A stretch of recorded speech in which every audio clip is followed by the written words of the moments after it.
Bonjour mes amis, alors cette semaine on va parler de la Sitra de Ekev. Et je vous présente pour la première fois une photo qui n'est pas de moi. Ok, toutes les autres photos que je vous ai toujours montrées, c'était toujours mes photos personnelles, mais celle-là c'est celle de mon ami le docteur Yoel Arnik, avec qui on a fait un trek en Géorgie il y a quelques années. On était dans une guest house. Il a commencé à tomber de la grêle de façon incroyable. J'ai jamais vu une telle grêle. Des grêlons énormes, des milliers et des milliers. En quelques minutes, la cour était pleine.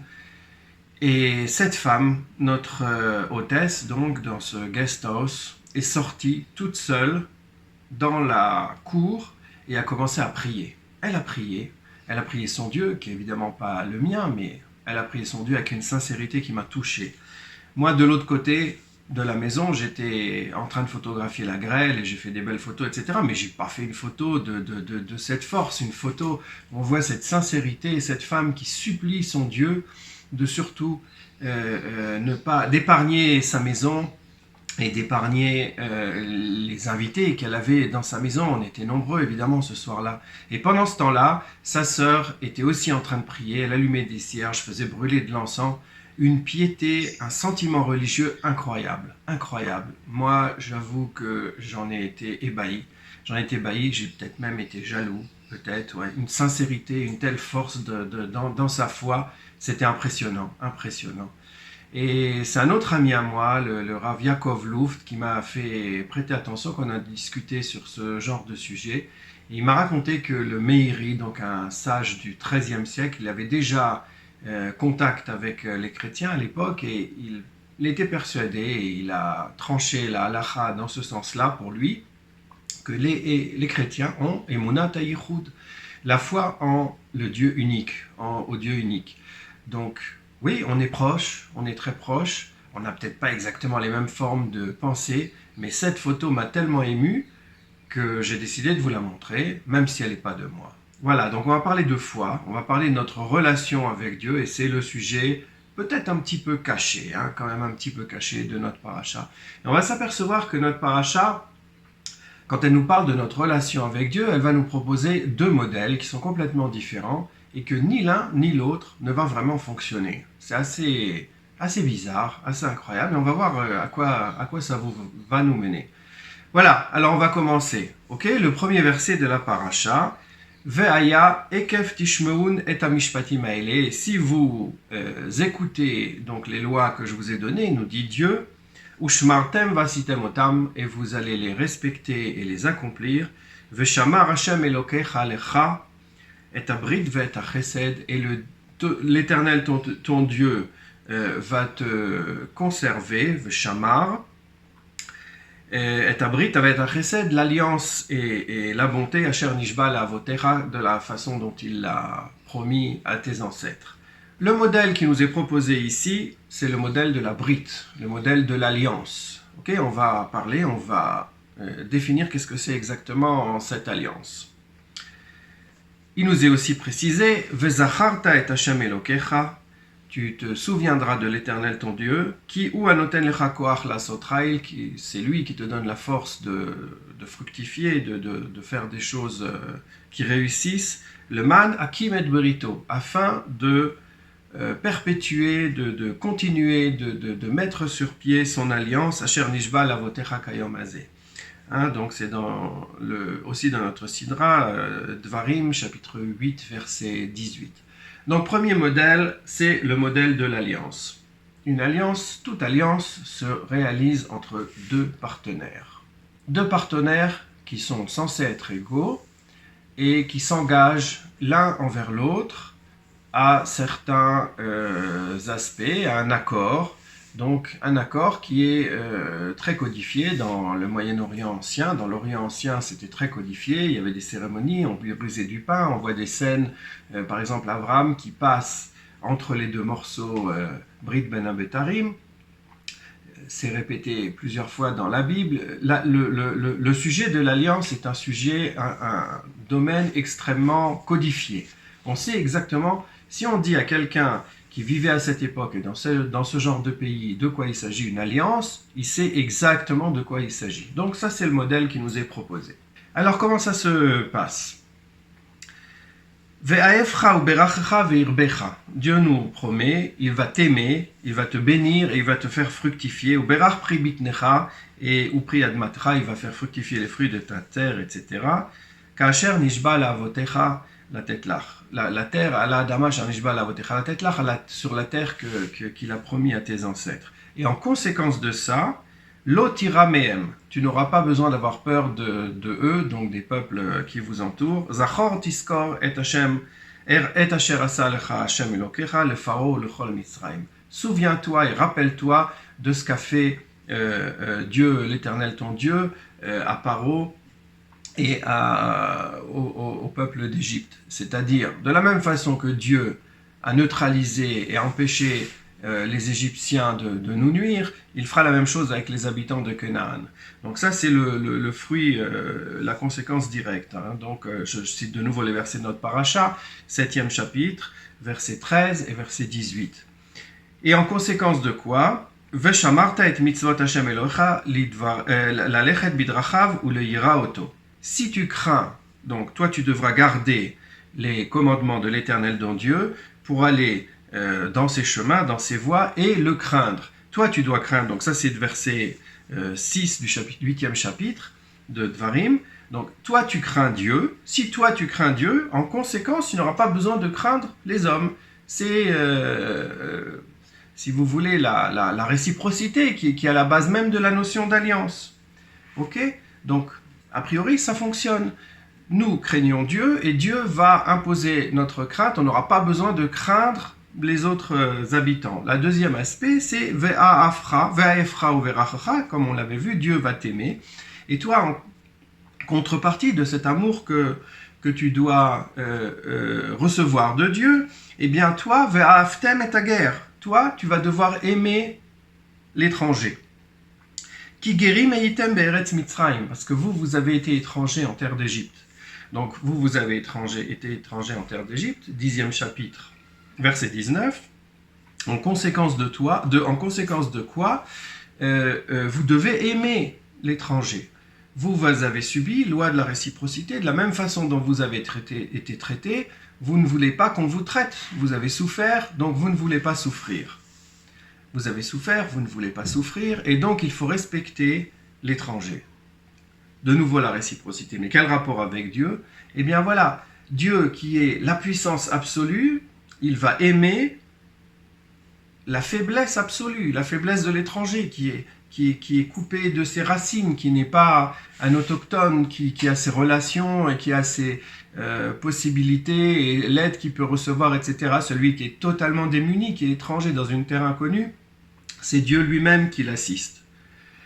Et il faut se rappeler qu'on a été en terre d'Égypte. Il faut s'en rappeler. Donc si on aime l'étranger, alors Dieu va nous aimer. Comme Dieu aime l'étranger, le Tout-Puissant aime le plus faible, nous, on va aussi aimer l'étranger, et donc Dieu va nous aimer. Voilà, ça c'est un petit peu le raisonnement qui nous est proposé.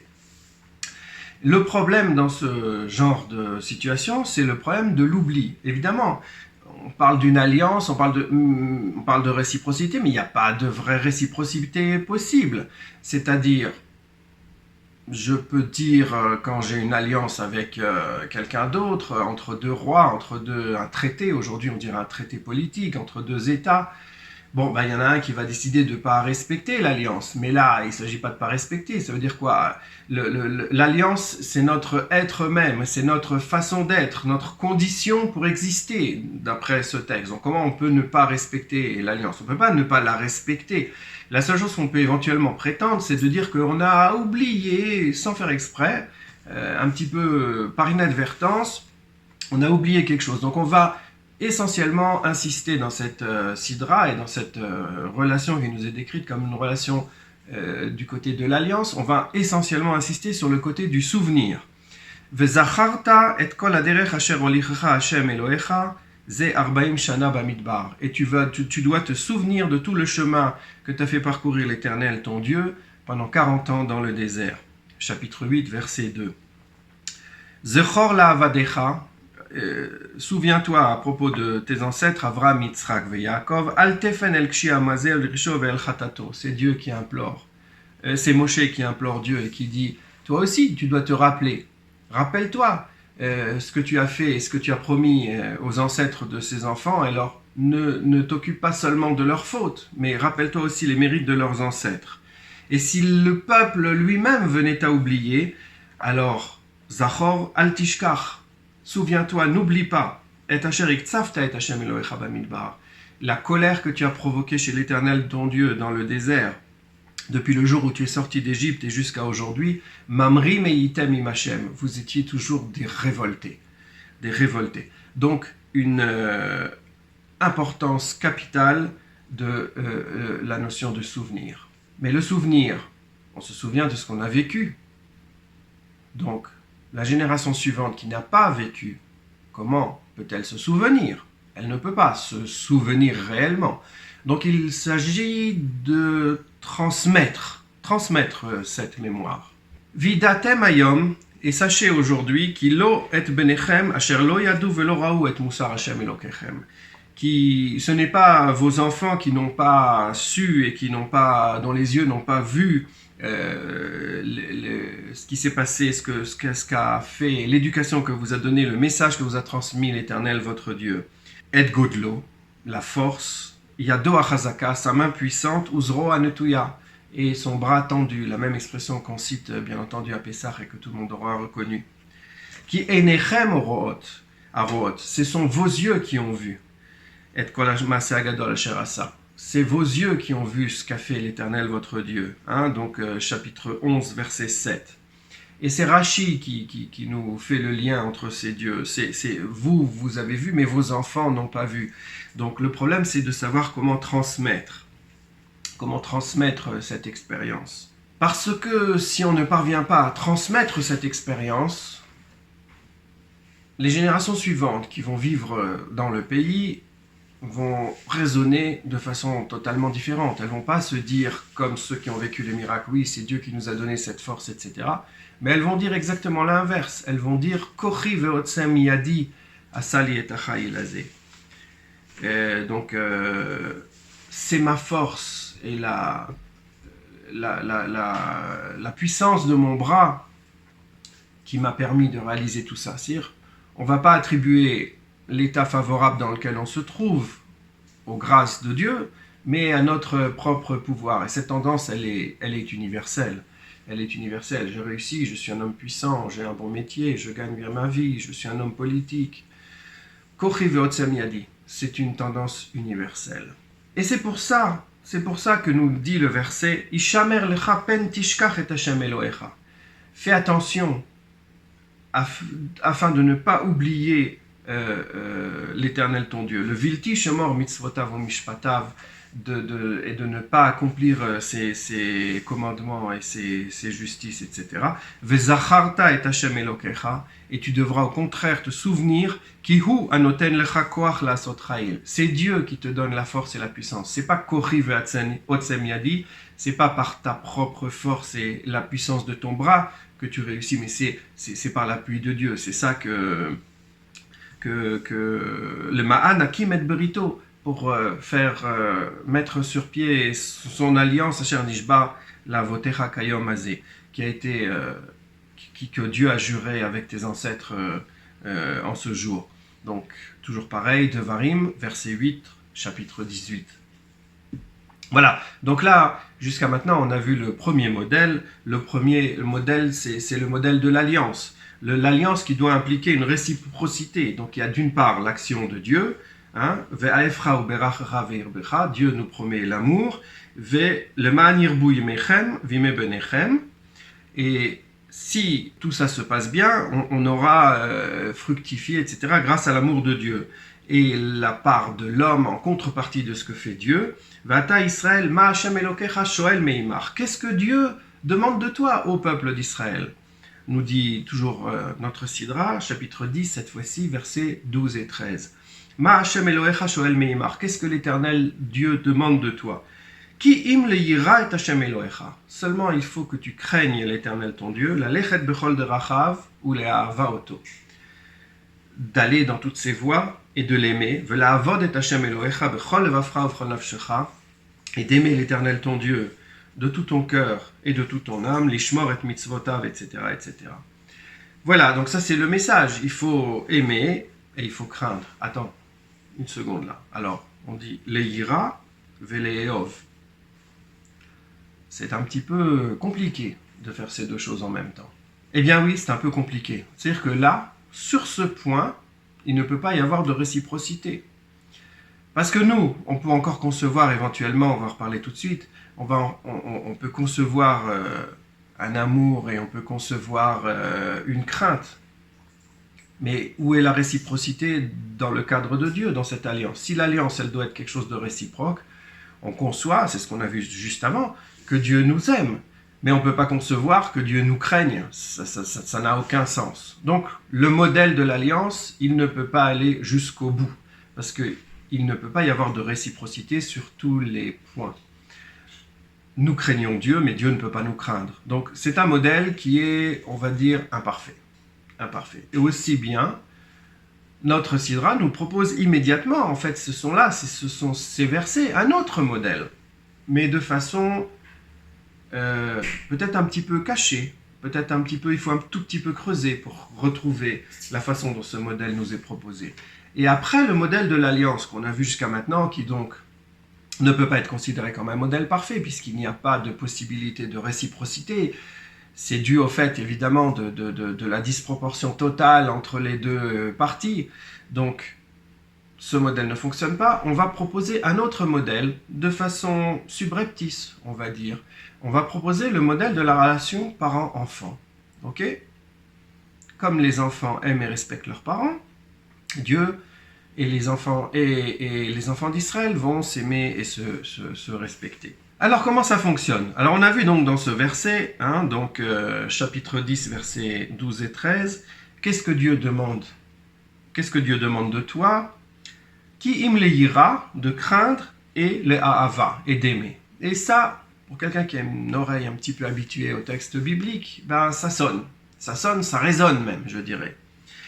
Ça nous rappelle quelque chose de tout à fait particulier. Kabed et avicha vet imecha, nous enseigne le livre de Shemot, tu dois respecter ton père et ta mère, le man yarichun ala adama asher Hashem Elohecha noten lach, afin que tu puisses prolonger, vivre longtemps sur la terre que l'Éternel ton Dieu t'offre. Shemot, donc chapitre 20, verset 11. Mais d'un autre côté, il est aussi écrit, et ça on l'a vu la semaine dernière, mais on l'a vu aussi dans Shemot, Kabed et avicha vet imecha, c'est partie des 10 commandements, respecte ton père et ta mère, Ka'asher tzifra Hashem Elohecha, comme Dieu te l'a ordonné. Le man yarichun yamecha, de nouveau, encore une fois, afin de pouvoir vivre longtemps, de prolonger tes jours de la meilleure façon, ou le man itavlach al adama asher Hashem Elohecha noten lecha, que Dieu te fasse du bien sur la terre qu'il va t'attribuer. Donc, il y a une proximité de langage, si on veut. C'est vrai que Kabed et le respect, l'ira et la crainte, l'un est un petit peu la cause de l'autre. Mais non seulement il y a cette proximité de langage, mais il y a aussi une proximité, si on veut, du résultat qui nous est suggéré. C'est de vivre longtemps. Hein. Si on relit encore le verset, Ma Hashem Elohecha shoel meimrach, qu'est-ce que Dieu exige de toi? Donc, le yira et Hashem Elohecha lalechet bidachav ula'avaroto, donc de craindre et de l'aimer. Le ma'an, pour avoir du bien, pour vivre longtemps sur la terre. Donc, c'est la même chose. Alors, comment aimer et respecter? Pour les parents, c'est Rashi qui va nous donner la solution. Rashi va nous donner la solution dans le livre de Shemot. Donc, quand on parle de Shemot, donc de Vaïkra. Rashi va nous donner la solution dans le livre de Vaïkra, chapitre 19, verset 3. Et en fait, il nous suggère la chose suivante. On a deux parents, un père et une mère, un qu'on a plus tendance à aimer. Alors, c'est la mère, parce qu'elle est pleine d'amour, elle s'occupe de nous, etc. C'est évidemment une caricature, mais pour l'image, ça fonctionne bien. Donc, ce parent-là, il va s'agir de nous ordonner de le respecter. Le deuxième parent qu'on a peut-être plus tendance à craindre, c'est le père avec son autorité, etc. De nouveau, c'est une image, mais donc on a plus tendance à éprouver un sentiment de crainte. Eh bien, il faudra se pousser et s'obliger à l'aimer. Donc deux personnes, une qu'on va plus se forcer à aimer parce qu'on la respecte de façon plus naturelle, si on veut, et l'autre inversement. Ça marche pour les parents. Deux personnes, une qu'on aime, une qu'on respecte. Mais comment ça peut marcher pour Dieu? On ne peut pas aimer et respecter en même temps, et craindre en même temps. Aimer et craindre, ça ne va pas ensemble. D'accord? Donc, ce modèle non plus ne fonctionne pas. Cette comparaison dans la relation entre Dieu et son peuple, si on veut la comparer avec la relation entre les parents et les enfants, ça ne fonctionne pas jusqu'au bout. Il manque un petit quelque chose. Donc, on n'arrive pas vraiment à définir quelle est cette relation qu'on doit avoir avec Dieu. Qu'est-ce que Dieu doit avec nous et nous avec Dieu. Hein, d'une part, on a un modèle, si on veut, qui est un petit peu juridique, c'est le modèle de l'alliance, on voit qu'il n'a pas fonctionné. Après, on a un autre modèle qui est un petit peu un modèle basé sur les sentiments, et ce modèle non plus ne fonctionne pas vraiment. Donc on ne sait pas trop comment prendre, et en fait, finalement, la Sidra se termine sur ça. Mais à partir de cet échec, si on veut à définir totalement quelle est la relation qui nous unit avec la divinité, eh bien c'est là que commence l'humanité. C'est-à-dire que l'humanité, depuis cette époque, depuis toujours en fait, elle va continuer à chercher à définir cette relation. Elle va continuer à se pousser en avant. Elle ne va jamais y arriver. Il va toujours manquer un petit quelque chose. Mais elle va continuer à aller de l'avant et elle va continuer à se définir dans une recherche totalement absolue et permanente. Dans une recherche totalement absolue et permanente. Si on veut, on peut comparer ça un petit peu à une phrase qu'a dit Victor Hugo dans un livre qu'il a consacré à Shakespeare. Et il parlait de la science et de la vérité. Alors je vais vous lire la citation, je ne la connais pas par cœur. Voilà. La science est l'asymptote de la vérité. Elle approche sans cesse et ne touche jamais. Ben là, c'est pareil. Donc, on a une asymptote. On essaye de se relier. On essaye de s'approcher. On arrive à s'approcher le plus proche possible. On arrive vraiment à se coller pratiquement pour ceux qui arrivent le plus loin. Mais on n'arrive jamais à toucher. On n'arrive jamais à s'approprier cette relation. On n'arrive jamais à dominer totalement cette relation. Déjà parce que simplement si on la dominait, elle deviendrait un concept humain. Et si c'était un concept humain, ça serait plus du divin, ça serait plus de la transcendance. Et si c'est un concept humain, ben, ça devient ce qu'on appelle dans notre langage la Avodazara, c'est-à-dire une sorte d'idolâtrie. Par essence, la divinité, la transcendance, elle doit rester hors de l'humain, hors de la possibilité du contact. On doit pouvoir se rapprocher, mais on ne doit jamais pouvoir la toucher. Et c'est ça cette recherche permanente, et on essaye d'y arriver, on essaye de continuer en permanence, mais on n'arrivera jamais jusqu'au bout, mais on le sait, mais c'est pas grave, on continue. On ne vise qu'une relation asymptotique, tout comme la science et ne peut que s'approcher de la vérité, mais elle ne va jamais la saisir dans sa totalité, puisque chaque fois qu'elle va penser détenir une part de vérité, cette vérité va s'éloigner et il y aura d'autres découvertes à faire. Et bien là, c'est pareil. Donc, grâce à cette parabole, si on veut, de Victor Hugo, on a peut-être une petite idée de comment définir notre relation, une relation asymptotique, une relation qui ne pourra jamais aboutir totalement, parce que si elle aboutissait totalement, elle perdrait son sens. Alors si on compare ça avec un mythe grec très connu, le mythe de Sisyphe, qui a, si on veut, pris le feu aux dieux pour le donner aux hommes, et qui a voulu d'une certaine manière que les hommes puissent eux-mêmes devenir divins grâce à cet artifice, il a été condamné à pousser un rocher, et ce rocher en permanence retombait, sans arrêt, il devait recommencer. Donc il n'arrive jamais au bout de sa tâche. Nous non plus, on n'arrive pas au bout de notre tâche. Mais la façon de voir dans cet exemple biblique est quand même beaucoup moins tragique que la façon grecque. Dans la façon grecque, l'homme il est condamné à une peine sans fin, tandis que dans la façon de voir qu'on vient d'expliquer ici, c'est un essai de se rapprocher, mais l'essai il est doux. C'est l'essai de trouver une relation qui soit une relation d'alliance, c'est-à-dire une relation d'équivalence, on se partage, on est responsable l'un de l'autre, soit une relation d'amour comme la relation parentale et de responsabilité. Et ce n'est pas du tout la même vision tragique que la vision grecque du mythe de Sisyphe. Voilà, une petite réflexion sur la façon dont on pourrait éventuellement concevoir notre relation avec Dieu, donc une relation asymptotique. À très bientôt.